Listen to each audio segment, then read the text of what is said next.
35 years is a long time to wait for a name.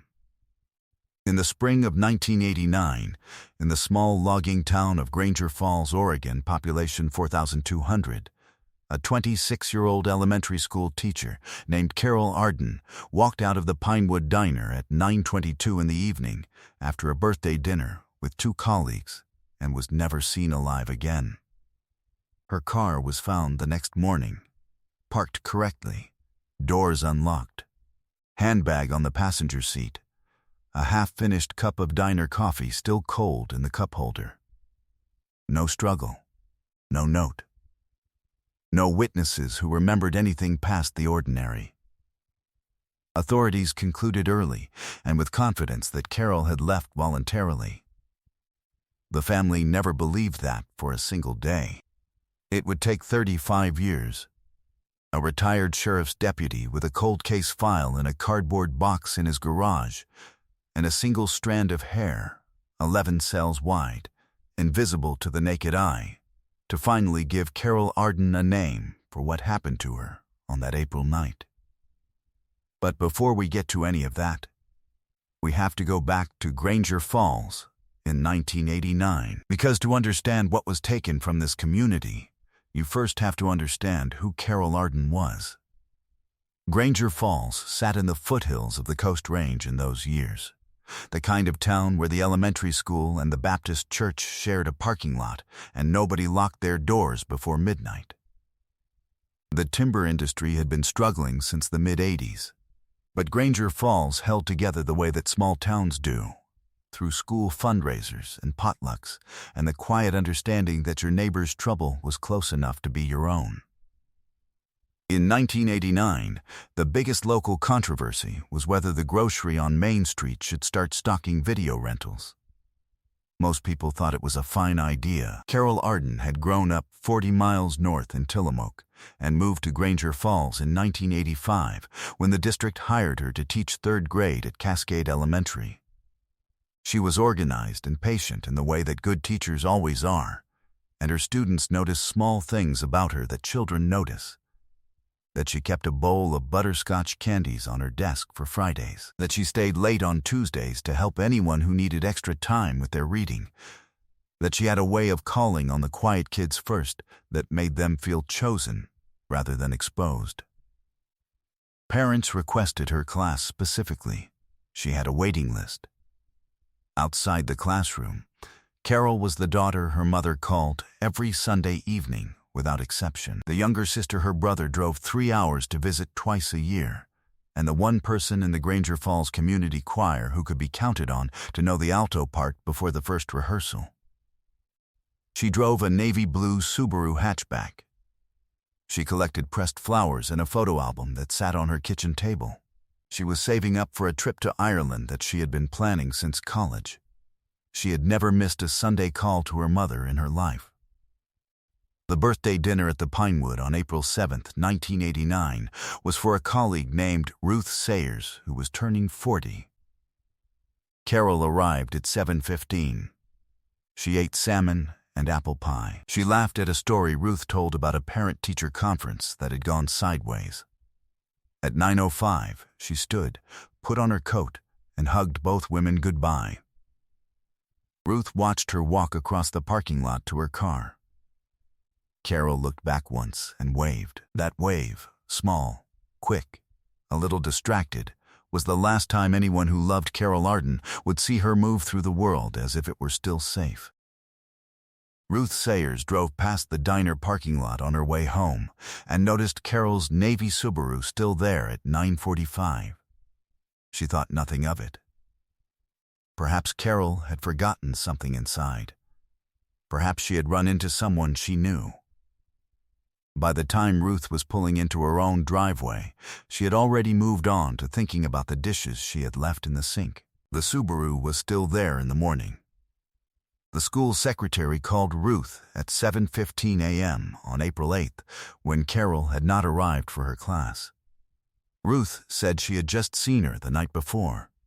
The secretary said she had tried Carol's home number 4 times, with no answer. Ruth put down the phone and drove back to the Pinewood. The Subaru sat exactly where Carol had left it, driver's side door unlocked. Carol's brown leather handbag on the passenger seat with her wallet and keys inside it. The half-finished coffee was on the floor of the passenger side. Cold. Ruth called the Granger Falls Sheriff's Office at 8:02 a.m. Deputies were on the scene by 8:30. They noted the unlocked car, the handbag, the coffee. They noted no signs of forced entry or physical disturbance. A canvass of the immediate area turned up nothing. The diner's owner and the 2 overnight waitresses had not noticed Carol after she left. There were no other businesses open on that block past 9. The nearest payphone, half a block east, showed nothing useful. By noon that day, the search had widened to the woods bordering the north end of town. Volunteers showed up at the community center with flashlights and waterproof boots. Carol's mother, Doris Arden, arrived from Tillamook in the early afternoon and stood in the Pinewood parking lot in a yellow rain slicker, holding Carol's photograph, asking each deputy who walked past whether they had found anything yet. They had not. 3 days into the search, one detail surfaced that would later prove significant, though investigators at the time logged it and moved on. On the gravel shoulder of Millrace Road, 3/4 of a mile north of the diner, a gas station attendant named Dave Cully reported seeing a tan pickup truck idling on the shoulder sometime around 9:30 on the night of April 7th. No plates visible. No one he recognized. The truck had been gone by the time he locked up at 10. Dave gave a statement. The statement was filed. It was never followed up. Detective Warren Ogle of the Granger Falls Sheriff's Office caught the Arden case in the first week.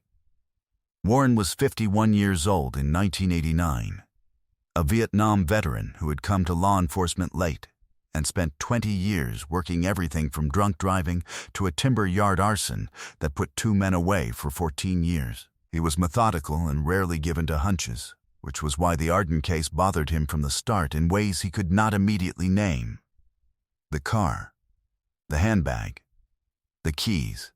You leave voluntarily, you take your keys. In the first month, investigators examined 2 men from Carol's life. The first was a neighbor who had asked Carol to dinner twice and been turned down politely both times. He had a solid alibi for the evening, a poker game with 4 other men, all of whom confirmed he had been there from 7 until after midnight. The second was a former student's father who had complained to the school board about Carol the prior fall over a reading assignment he found inappropriate. He was in Portland for a work conference and had the receipts to prove it. Both men were eliminated. The leads dried up by June. Doris Arden called Detective Ogle every Tuesday for 2 years. He always answered. He told her the truth each time, that the case was open, that he had not closed it in his mind, that the tan pickup on Millrace Road was the one detail he kept returning to. Doris wrote down everything he told her in a spiral notebook she kept in her kitchen drawer. When Warren Ogle retired in 1994, he told Doris himself. He apologized for not having done more. He took the case file home in a cardboard box. He told her he would keep looking. She believed him. Carol's brother Daniel hired a private investigator in 1991 who spent 8 months going through the same ground the sheriff's department had already covered and found nothing new. The Granger Falls community held a candlelight vigil every April 7th for the first 5 years. The local paper ran a retrospective piece on the 5th anniversary and again on the 10th. Ruth Sayers, the woman whose birthday had brought Carol to that diner, eventually moved away from Granger Falls because she could not drive past the Pinewood without pulling over. Carol's pressed flower album sat on Daniel's kitchen table now. He had taken it from her apartment when the landlord finally needed it back, 2 years after she vanished. By 1997, 8 years had passed. The Subaru had long since been returned to the family. Doris Arden was 67, and her eyesight was failing, but she still made the Sunday evening phone calls, to Daniel now, not Carol. And sometimes when the call connected, she felt a half-second of confusion. That was the worst half-second of the week. The reward poster that had been taped in the Pinewoods front window for 3 years had faded to a ghost of itself before the diner's new owner finally took it down. He kept it behind the counter instead. Nobody asked why. By 2001, the children who had been in Carol's 3rd grade class when she disappeared were now in their early 20s. Some of them still remembered the butterscotch candies on Fridays. By 2010, 21 years after that April night, Granger Falls had grown by 600 people, and the old Pinewood diner had been converted into a nail salon. The parking lot had been repaved. Detective Warren Ogle, now 72 and 3 years past his second hip replacement, still had the cardboard box. He had read through it every year in April, looking for the thing he had missed. He was not sure anymore what he was looking for. He kept reading anyway. Doris Arden passed away in January of 2013, in Tillamook. She was 83. She had never stopped believing that someone knew what happened to her daughter. She had never gotten an answer. Daniel drove to Granger Falls the weekend after the funeral and sat in the parking lot of the nail salon for 45 minutes without going in. He called Warren Ogle from the car. The two men talked for an hour. If you want this channel to keep uncovering the truth behind cases like this one, cases that the system moved on from, but the families never could, please take a moment to like this video and subscribe. And drop a comment below letting us know where in the world you're watching from. It matters. Now let's get back to Carol. The case had been cold for 26 years when, in 2015, Warren Ogle read an article in the Oregonian about a forensic genealogy program being piloted out of the state crime lab in Portland. He read it twice. Then he called Daniel Arden. On a Wednesday morning in February of 2015, Warren Ogle drove the cardboard box to the Oregon State Police Crime Lab in Portland and sat across from a forensic specialist named Dr. Sarah Mensch, who had spent 13 years working cold case biological evidence. Warren slid the box across the table. Dr. Mensch opened it and went through the contents piece by piece. Most of what was inside had been logged in 1989 and never resubmitted for testing. That was not unusual for cases from that era. The technology simply had not existed to do what technology could do now. Near the bottom of the box, in a sealed paper envelope labeled in Warren's handwriting, was a small transparent evidence bag. Inside it was a single hair strand. It had been found on the vinyl headrest of the passenger seat of Carol's Subaru in the first week of the investigation. In 1989, a single strand of hair with no root attached was worthless to investigators. There was no root. There was no follicle. There was nothing that could be tested for DNA using the methods available at that time. The strand had been collected, bagged, labeled, and filed, and then it had sat in Warren Ogle's cardboard box for 26 years. Dr. Mensch held the evidence bag up to the light. She set it down carefully. "This might be enough," she said. "The science has changed." What she was referring to is a process called mitochondrial DNA analysis, a method that extracts genetic information not from the center of a cell, but from the cell's outer structure, which is preserved even in hair shafts without a root. It cannot narrow a match to a single individual the way nuclear DNA can, but it can place a sample within a maternal genetic line, and, when combined with forensic genealogy databases, it can narrow the field dramatically. Dr. Mensch submitted the hair for mitochondrial sequencing. The process would take months. Warren Ogle drove home from Portland and told his wife he thought something might be happening. The results came back in October of 2015. They were not a name.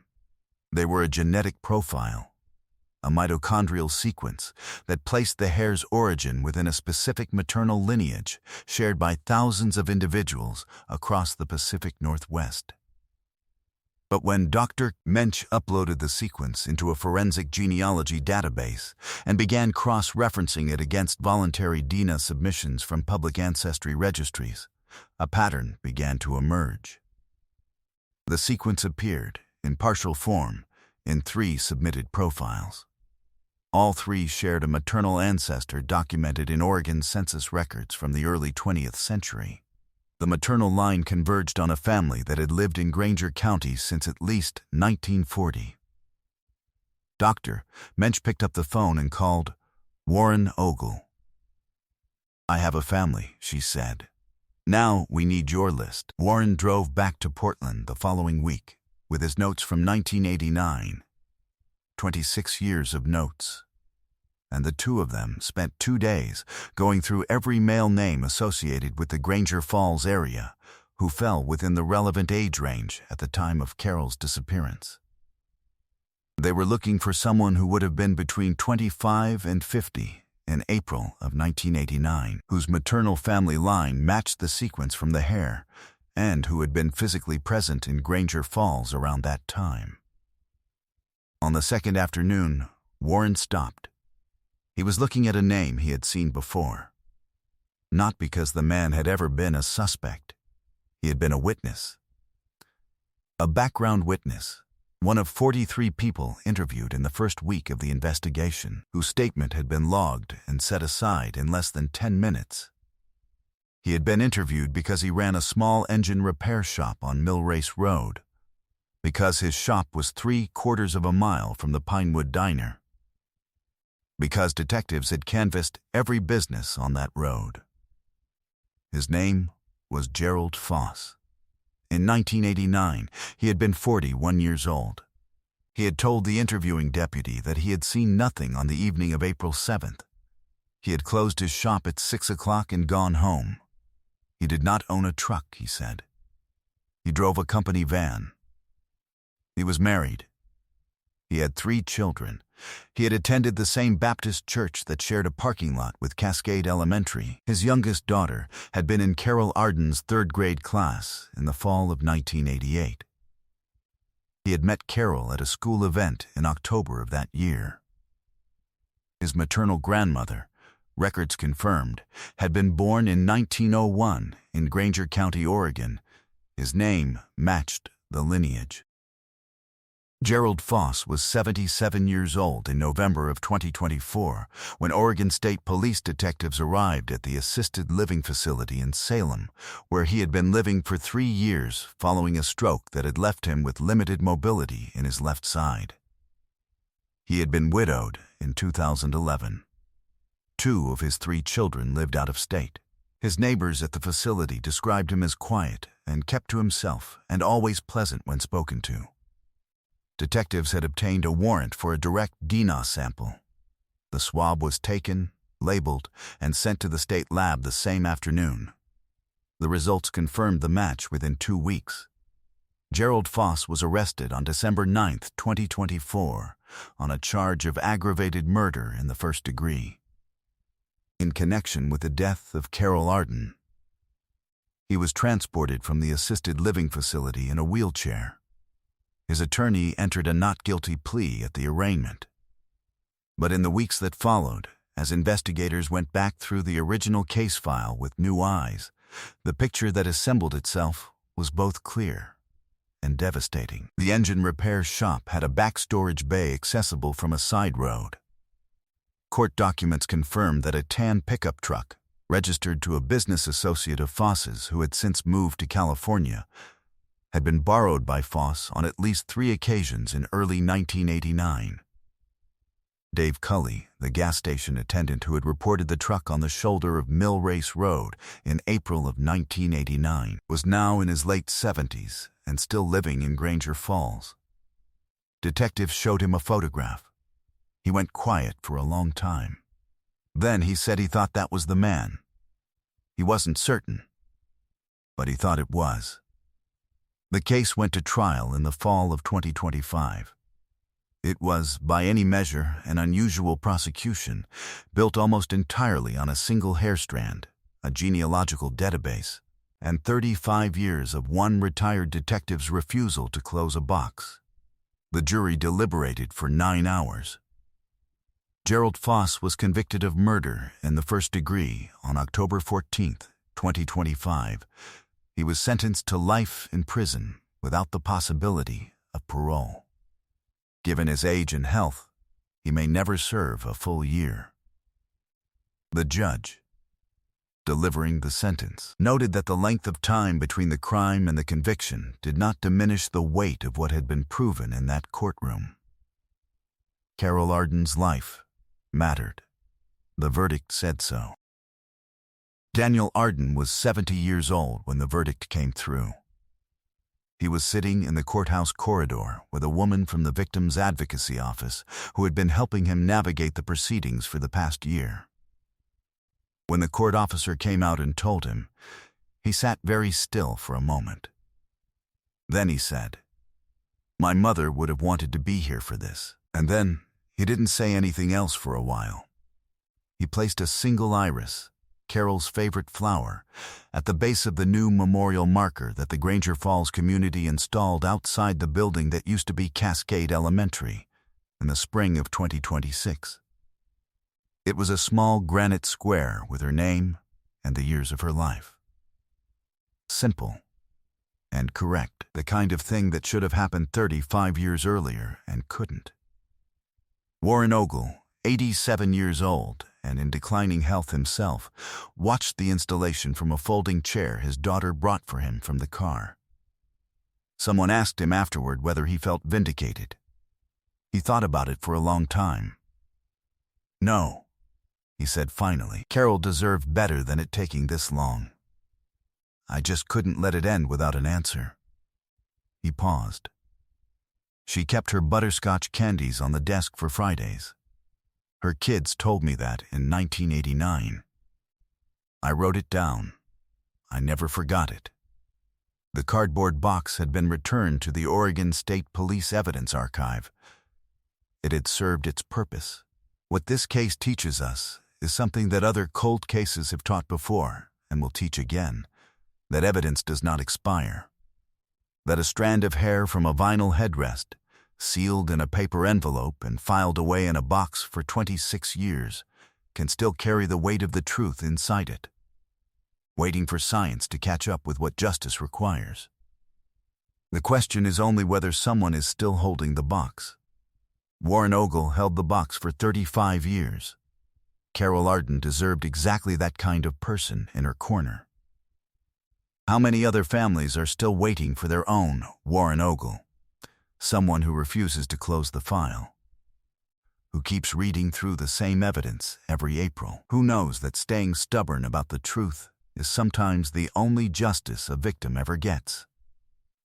And what does it say about the limits of institutional justice that the breakthrough in this case came not from a police department, but from one retired man with a cardboard box and a drive to Portland?